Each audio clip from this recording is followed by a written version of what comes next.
Good morning sa lahat. Tara magbasa na tayo natin libro guys. Magandang balita Biblia. Today is February 10, 2024. Nandito tayo sa Aklat ng Awit chapter 9. But before tayo magbasa, batiin muna natin lahat ng happy CNY and Konghe Fat Choy sa lahat. Ngayon lang ako talaga guys. Kaya lagi kong lang talaga ako. Magkaroon lang talaga ako lagi ng good health. Yan lagi ang wish ko. Kasi sa loob ng 19 years kong pagtatrabaho dito sa HK, ngayon lang ako na tiyempong tinamaan ng ubot sipon. CNY pa. Sa sobrang lamig hindi na kaya. Pagkagising ganito. Pero pagka naman araw, okay naman siya. Pero pagka ganitong madaling araw o kaya papatulog, tsaka siya umaatake yung ubot sipon.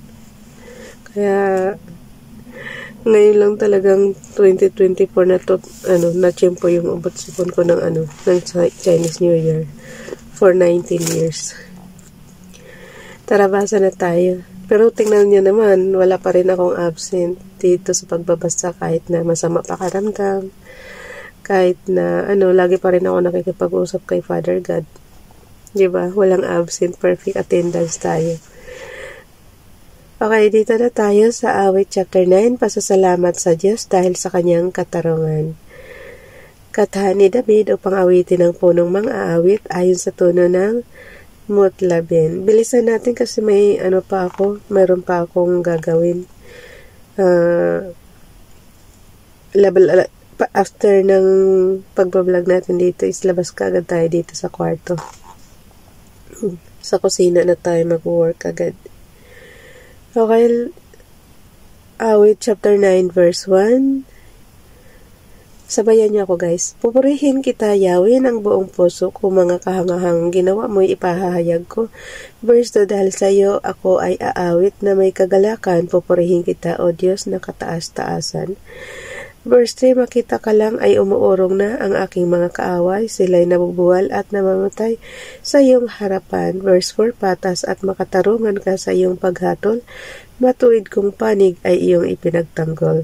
Verse 5, binalaan mo ang mga bansa, nilipol ang masasama, binura mo silang lahat sa balat ng lupa.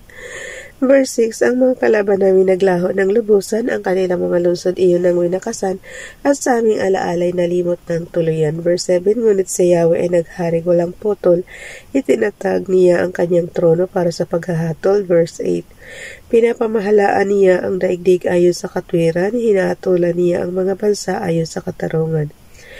Verse 9, si Yahweh ang takbuhan ng mga pinahirapan, matibay na kanlungan sa oras ng kaguluhan. Verse 10, nanalig sa iyo, Yahweh, ang kumikilala sa iyong pangalan dahil wala pang lumapit sa iyo na iyong tinanggihan. So kahit sino guys, pwedeng lumapit sa kanya.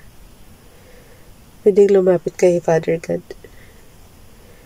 Tinan niya yung Chapter 9, verse 10, nanalig sa iyo, Yahweh, ang kumikilala sa iyong pangalan, dahil wala pang lumapit sa iyo na iyong tinanggihan. Verse 11, kay Yahweh na hari ng Zion ay umawit tayo ng papuri.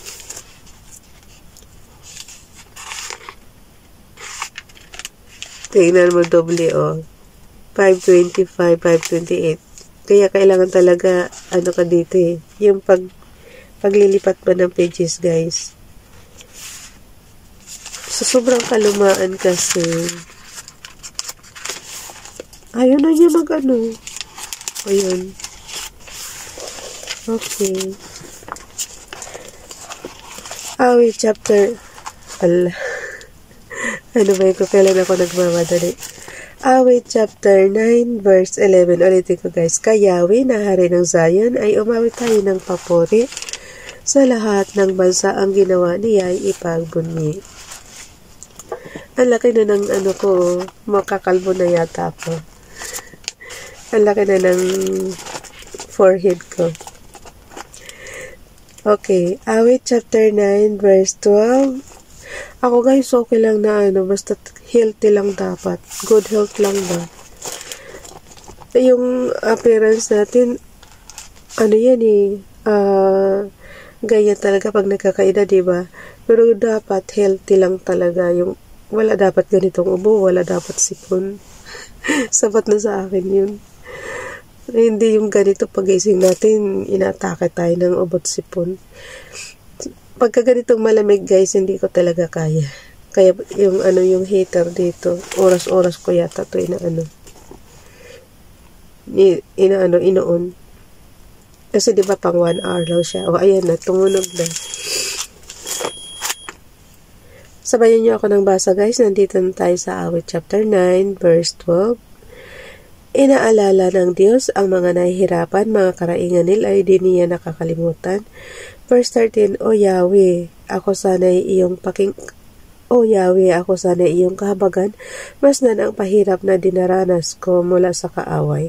Iligtas mo ako sa bingit ng kamatayan. Verse 14, upang sa harapan ng lungsod ng Zion, aking isalaysay dahil sa iyong pagliligtas papuri ko ibibigay.